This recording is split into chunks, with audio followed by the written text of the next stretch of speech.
Assalamualaikum warahmatullahi wabarakatuh. Para pemirsa yang berbahagia, pada kesempatan kali ini guru kita, Gus Baha, akan memberikan penjelasan tentang Pahamilah konsep rezekimu, Allah akan mencukupi kebutuhanmu. untuk mendukung channel ini. Jangan lupa like dan subscribe dari pemirsa semua. Mari simak baik-baik penjelasan Gus Baha sampai selesai. Selamat menyaksikan. Saya ngambil 7 item supaya semuanya dapat berkah dari kitab Syariatullah Al-Khalidah. Pertama saya mau cerita atau menerangkan, ini nomornya ada urut tapi sesuai prioritas yang saya inginkan. Halaman 1, 2, 3 ya. 7 item saja nanti cepat insya Allah 1, 2, 3. Nah, ini diterangkan di antara makalah ya, mutiara makalah yang disampaikan oleh Sayyid Hasan bin Ali, yaitu cucu Rasulullah SAW. Ketika ditanya oleh Imam Hasan Basri, kita tahu semua sanad thariqah sebelum Sayyidina Ali semuanya lewat siapa? Hasan Basri. Terus di Jawa jadi Hasan Besari, jadi macam-macam. Tukang ngeles jeneng Jawa. Itu di antara makalahnya itu malam yu'min bi qadaillah wa qadari khairihi wa syarrihi faqad kafara. Tapi waman hammala dzambahu rabbahu faqad fajara. Jadi kalau orang tidak berkeyakinan qada qadar khairihi wa syarrihi min Allah, dia berstatus kafir. Tapi orang yang mengkambing hitamkan Allah ketika dia dosa, faqad fajara. Dia itu orang yang enggak benar. Jadi ini sudah tengah-tengah. Karena masyhur itu ada ulama ahli sunnah yaitu Imam Sanusi berdebat sama orang Mu'tazilah itu semalaman. Mu'tazilah itu tetap kokoh keburukan itu tidak dari Allah. Alasannya Allah itu memerintahkan kebaikan, masa menghendaki keburukan. Tapi pikirannya Imam Sanusi, idzan waqa'a fi mulkihi ma la yuridu. Alam raya ini kan seringnya banyak maksiat daripada taat. Berarti di alam ini lebih banyak yang terjadi bukan kehendaknya Allah. Berarti Allah kalah dong kalau gitu. Karena ingin baik ternyata yang terjadi buruk. Jadi ini kan problem. Kita sebagai mukmin juga problem. Mau nisbatkan jelek ke Allah tidak pantas. Mau bilang elek itu kreasi setan mayoritas. Berarti yang menang partainya setan itu kan ribet. Yaitu faqad kafar. Orang yang mengingkari qada qadar itu kafir. Tapi ketika kamu dosa kemudian bilang kehendak Allah itu faqad fajar. Kamu pecundang. Nah ini sudah tengah-tengah. Itu implementasi ini monggo mawon penting niku. Itu makalah-makalah yang disampaikan Sayyid Muhammad. Terus sekarang halaman 14 ya. Ya ngambil 7 item. Ini acak saja karena ya emang kan gak mungkin nih Pak ngaji lagi kan. Sudah sepuh ya. Udah ini teman saya lama. Paling lama saya berteman di UI gitu on. Ini bapaknya Pak Zeni dulu. Pak Zeni juga pernah ke sini. Itu kalau nekuni tafsir itu ya pusing. Enak yang tinggal baca. Saya tuh sering debat sama Pak Zeni itu sampai jam 2, jam 3 di kantor tuh di Badan Wakaf itu dekatnya rektorat. Itu kalau nggak selesai itu beliau jam 4 ke kontrakan saya di Ketonggo. Karena kita ini sangat fikih. Pak Zeni itu dulu kan fakultasnya adab.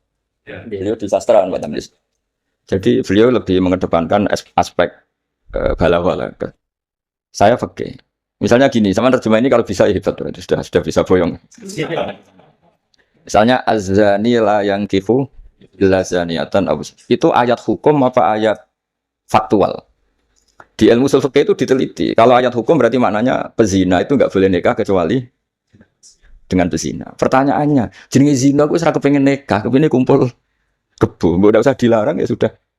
Nggak nikah kan memang dari awal sudah kumpul kebo ngapain nikah ya?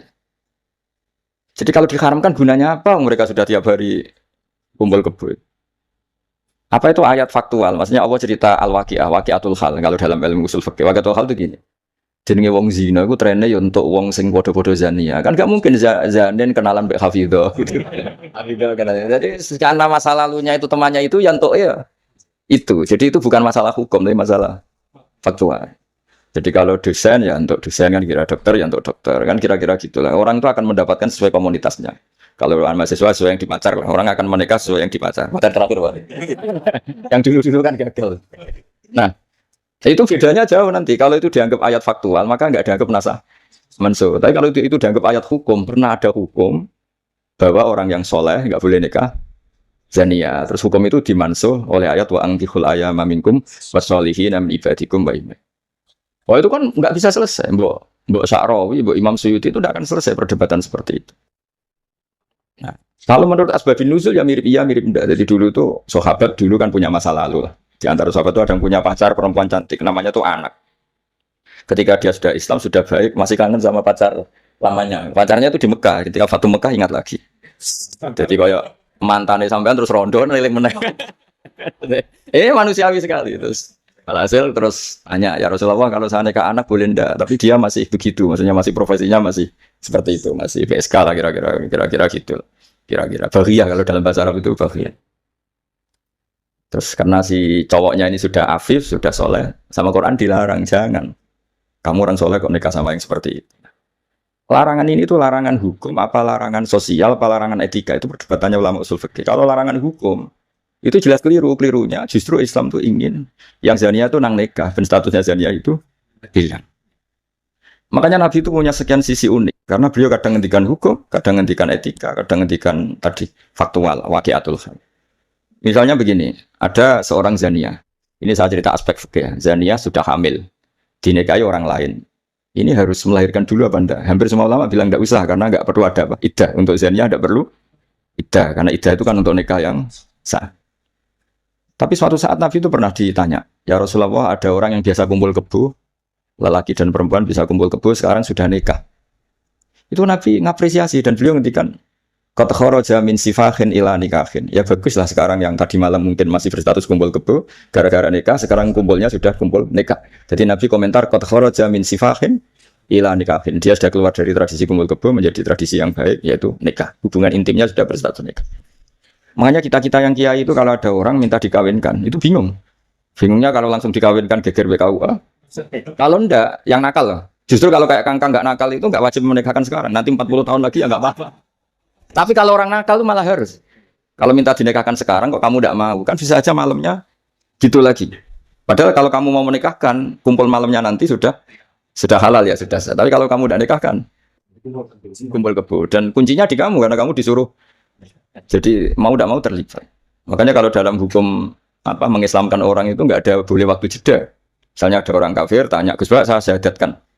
Itu kok saya bilang sudah duduk dulu ngopi dulu. Itu saya ikut murtad. Karena membiarkan dia sekian menit dalam keadaan kafir. Yang saya bisa menghilangkan saat itu juga. Maka harus langsung disyahadatkan.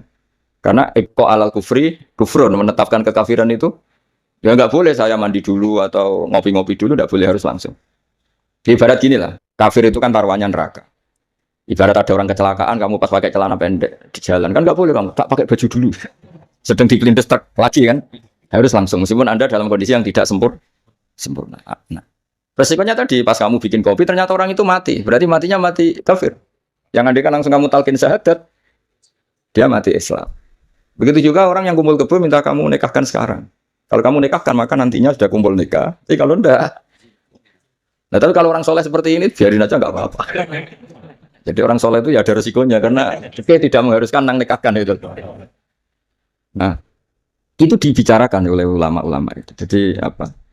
Nah lagi kembali tadi azani la yankihu illa zaniatan aw musyrikah. Itu faktual, apa hukum, apa etika? Ya kita mau tidak mau debat karena kita nggak punya pilihan. Ulama ada mengatakan tunas samanso, ada yang anggap itu waqiatul halannya, ya kondisi sosial pasti seperti itu kan. Nah, masa zani misalnya terus akrabnya sama hafidho atau solihah kan kemungkinan itu kecil. Kalaupun akrab ya mungkin yang satu nipu kan, pura-pura ada orang hidung belang kan. Nah itu mau tidak mau itu harus debat seperti itu. Kedua aspek yang sering saya debat dengan Pak Zaini itu aspek bahasa fikih. Bahasa fikih itu menuntut vulgar. Nggak boleh kinayah, nggak boleh persemuan tarik. Kalau bahasa ini karena beliau biasa kesusastraan itu lebih halus. Itu memang ya ribet. Ya karena kita sering nggak punya pilihan. Saya lagi sering nggak punya pilihan. Nggak boleh misalnya zina itu dibahasakan tidur bareng. Nggak boleh. Karena kalau tidur bareng dihukumi zina, berarti orang yang tidur bareng tidak melakukan itu boleh dirajam kan. Itu kalau di fikih harus vulgar. Ada saksi yang menyaksikan itunya masuk sampai detail. Saksi ngerti tidur bareng atau berdempetan saja nggak boleh. Jadi ya agak kacau memang bahasa fikih itu mau tidak mau harus vulgar. Harusnya orang-orang etik itu tidak mau. Di sini terus misalnya ada masalah ketika aula mastumun nisa. Aula mastumun nisa itu bahasa sastra apa bahasa beneran gitu. Kalau bahasa sastra berarti Quran itu sangat halus sehingga membahasakan jima itu lamastum. Lah Ibnu Abbas berpendapat itu, atau kamu hubungan intim sama istri kamu itu membatalkan wudu. Nah, ini yang kelompok-kelompok tertentu berpendapat gitu, makanya untuk batal nunggu hubungan suami istri. Tapi ada ulama mengatakan lamas itu memang benar-benar nyentuh, jadi sekedar nyentuh tangan ini sudah batal. Jadi efeknya ini besar. Yang satu bilang lamas tum kinayatun anil jima, sehingga untuk mengatakan batal harus nunggu jima. Yang satu ya memang lamisa, memang pegangan saja. Nah, terus jadi dua kelompok mazhab itu. Jadi memang perdebatan memaknai Quran itu ya mau tidak mau. Cuma kalau sama-sama ahli kan masih ada ringnya. Sekarang yang ribet itu mau Quran Raiso isane terjemah melok nafsi itu. Musibah itu. Itu musibah besar. Nah, karena Quran itu kalau bahasa itu diulang. Diulang ini supaya maknanya itu begitu. Kadang sama. Makanya kata Imam Ghazali, ngulang itu karena sama. Misalnya gini ya. Tak beri contoh ya. Orang dosa itu pasti punya akibat ke orang lain. Disebut ajroma. Ajroma itu melukai orang lain. Innal ladzina ajromu kanu minal ladzina amanu yadhakun. Tapi nanti diganti. Kalau ajromu ini ditafsir diganti kafaru. Karena di belakang diganti fal yaumal ladzina amanu minal kufar, bukan minal mujrimin. Jadi di depannya pakai kata ajromu, di belakang pakai minal kufar. Misalnya tadi ada 3 kelompok di akhirat. Menerima tangan kanan, menerima buku dengan tangan kanan. Kedua, dengan tangan kiri. Tapi yang terlalu buruk itu waro adhuri, menerimanya membungkungi yang ngasih. Jadi misalnya kamu malaikat yang ngasih buku, terus lama ya sudah, yang fatal itu ya sudah nerimanya dengan tangan kiri, dia membungkungi yang ngasih. Jadi sudah ngawur secara etika. Misalnya dipanggil si A sini. Si malaikat tadi orang ini memang bakat buruk. Pas nerima buku itu sudah sangat tidak beretika. Sudah dengan tangan kiri sambil membungkungi. Sehingga malaikat ini semangat ngadapnya ya kumat lah, kalau kumat mantelnya itu sudah tidak beretik, sudah pakai tangan kiri. Tapi kita yang sopan itu kan menghadap pakai tangan kanan. Ya muni matur nuwun barang menapa. Sehingga terus jadi malaikat itu makanya semua nanti di akhirat. Nah, akhirnya kelompok itu hanya 2, kanan dan kiri. Nah, kiri ini yang ekstrim sampai ya sudah kiri. Nah, itu kata Imam Ghazali, jangan kira ada kelompok 3, ya ada yang biyamini, bisimali, waro'a, dori gitu lah. Jadi sering seperti itu. Jadi hanya 2 tapi diredaksikan 3. Begitu juga neraka misalnya. Neraka itu kiai kuno nak darani digelundungno ning neraka. Itu bahasa paling bener. Karena orang masuk neraka itu kan bayangannya Quran itu kan wa ja'alna min baini aydihim satwa min khalfihim satan fakhshaynahum, terus sampai tak terusé fahum mukmahun. Mukmahun itu ditutup. Nah, itu sebagian Quran redaksekno yu'raful mujrimuna fi simahum fayukhadhu bin nawasi wal aqdam. Nawasi itu bathuk, aqdam itu delamaan. Jadi bathuknya ditekuk sampai nyium. Dia kiri-kiri gambarannya itu gini, ditekuk gini, kininya diikat sampai kena kaki. Nah, bentuknya sudah kayak bola. Makanya wong kuno nak darani itu digelundungno ning neraka. Kamu tidak usah praktek maksudnya ini cerita. Tapi gambarannya memang gini. Inna ja'alna fi a'naqihim islal. Terus fahiya ilal asqan fahum mukmahun, ini di pantai dicancang dikenakan ini. Ya ini apa itu peragaan saja. Ya nanti enggak usah apa dipraktekkan. Nah, karena bentuknya sudah gini, terus ya nah, neraka itu bawah. Ya neraka itu kan posisinya bawah. Mulane darani munggah swarga karena surga itu naik. Digelundungno ning. Nah, ini cerita kealimannya wali-wali dulu. Jadi membahasakan masuk neraka itu digelundungno karena posisi sudah kayak bola itu. Diikat dengan bentuk seperti itu kan. Nah, redaksi yang di Yasin yang tadi akhlalan faya ila asqan fahum mukmahun itu ya sama dengan redaksi yang di surat Rahman yu'araful mujrimuna bisimahum fayukhadhu bin nawasi. Nah, hal-hal seperti ini tuh, ini sekaligus saya curhat ya ke Pak Rektor. Jadi memang tafsir itu nggak bisa, nggak orang yang menguasai Quran karena lafadz, kalau bahasa kasarnya lafadz jebakannya banyak. Maka kata Imam Ghazali dalam Ulumul Quran, fayadhunnu dzannun, orang mengira bahwa itu kelompok yang berbeda karena dengan redaksi yang padahal itu kelompok yang sama, karena Quran itu balaghah, Quran itu adab. Ya tadi keahliannya Profesor Zaini di sisi ini itu tahu. Jadi memang ya seperti itulah nangani Quran. Sehingga dulu Imam Syafi'i ketika ditanya orang boleh tayamum itu kapan? Ya kalau tayamum karena tidak menemukan air di padang Sahara, karena tidak ada air, sarannya nyari-nyari dulu. Nyari-nyari air ke sekelilingnya ya. Kalau ada kafilah ya tanya-tanya bawa air enggak, baru kalau enggak menemukan baru tayamum. Ketika ditanya, "Mat dalil ala dalik?" Lalu dalilnya apa? Imam Syafi'i dengan enteng baca falam tajidumaan. Kemudian kamu tidak menemukan, la yuqalu liman lam yatlub lam yajid wa innama yuqalu lam ya'rif. Di mana-mana tidak menemukan ya sudah mencari, baru namanya tidak menemukan. Bagi yang belum pernah mencari, tidak bisa dikatakan tidak menemukan. Jadi itu la yuqalu liman lam yatlub lam yajid. Bagi yang belum pernah mencari, namanya tidak menemukan, tapi namanya tidak tahu. Nah, itu contoh-contoh ijtihad Qur'ani ya. Jadi ya wafatnya Quran hanya falam tajidu ma'an. Tapi namanya tidak menemukan berarti ada sabqit tolak. Mesti dimulai mencari. Nah, itu yang kita kaji di kitab Syariatul Al-Khalidah.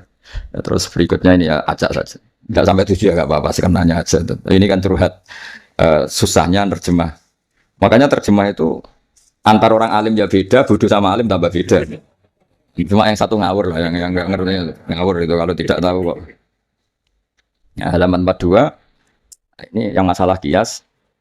Fannasu wa in kana khosan lakinnahu yasiru aman. Ya. Nas itu meskipun waqiahnya itu khusus, lakinnahu yasiru aman. Pada akhirnya menjadi umum. Menjadi umum itu karena mau tidak mau ada kias. Kias itu analog, no? Atau pola. Misalnya gini ya, yang dicontohkan di sini misalnya Nabi memang hanya ngendikan layak dilqadi wa khutban. Enggak boleh seorang hakim memutuskan hal-hal yang krusial dalam keadaan emosi. Khutban itu emosi yang sangat. Lalu kiasnya apa? Rektor juga enggak boleh dalam keadaan emosi bikin keputusan. Kiai juga enggak boleh, suami juga enggak. Siapapun enggak boleh. Cuma yang sering bikin keputusan otoritatif itu kan qadhi, hakim. Jika Nabi hanya ngendikan al-qadhi. Lalu lama mengatakan khutban itu kenapa enggak boleh? Karena orang kalau emosi itu akalnya agak mati. Paras lah gitu. Lalu itu udah harus pas emosi ya. Ulama menamakan terlalu syahwat ya nggak boleh, terlalu lapar ya nggak boleh, hakin ngempet nguyoh ya nggak boleh, ngempet ngising. Sehingga kata khutban kemudian diganti fi halatin yasu khalquhu fiha. Dalam keadaan yang dia nggak begitu normal. Di antara nggak begitu normal, terlalu syahwat ya nggak boleh, terlalu emosi nggak boleh, terlalu lapar, lalu nahan kencing, nahan BAB dan sebagainya. Itu lafadz itu wan nasu wa in kana khossan nas meskipun khusus yaitu Allah Nabi hanya ngendikan khutban, tapi nanti menjadi umum berdasar hukum apa? Kias. Nah di sini Pak Ainur Rahim Fakih yang sering kita beda. Misalnya ini bukan meng-NO-kan yang Muhammadiyah atau Muhammadiyahkan NO karena kalau kita ini biasa saja. Orang NO ya pasti Muhammadiyah kan umat Kanjeng Nabi Muhammad sallallahu alaihi wasallam. Orang Muhammadiyah ya pasti dengar NO lah karena gerakannya ulama. Masa ada mendengar ulama. Tapi setelah jadi ormas ini jadi yang NO tidak Muhammadiyah, Muhammadiyah tidak NO. Misalnya kamu NO ditanya Allah, Atun tamin umati Muhammad, ya naam. Iku bahasa Arab umati Muhammad itu. Terus Muhammadiyah tak kok iki anut sapa ya anut ulama. Jadi tapi wong nganggur geger sebenarnya. Nah kita termasuk yang enggak nganggur jadi kan. Jadi rapati geger. Saya beri contoh. Nabi itu ketika habis sholat itu akbala ali Nabi wajis langsung berputar menghadap ke kita. Jadi kalau di Indonesia langsung menghadap ke timur. Itu ada yang mempraktekkan dan itu bagus jelas semua teks hadis seperti itu. Tapi di beberapa hadis itu insorofaan yamini, kadang insorofaan simali. Karena begini, Nabi itu kalau sholat itu orang yang dari 7 kilo, 8 kilo semuanya lari. Kepengen makmum Kanjeng Nabi. Sehingga kalau makmum Nabi ini bahaya ketika itu asal sufur rawuh. Alhamdulillah. Memang janjian rawuh. Kersane jejer Pak Tamjiz padha kiai ini. Jodoh berarti kiai tenan. Berkiai jejer kiai. Iya putrane Mbah Mun. Betul.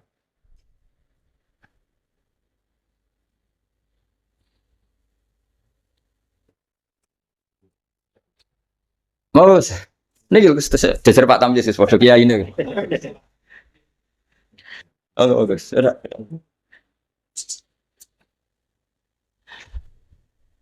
Ya, saya teruskan ya. Jadi ternyata di syurahul hadis, para pensarah hadis, ketika Nabi menghadap ke timur dan itu ya banyak yang meraktekkan dan menurut saya tidak masalah.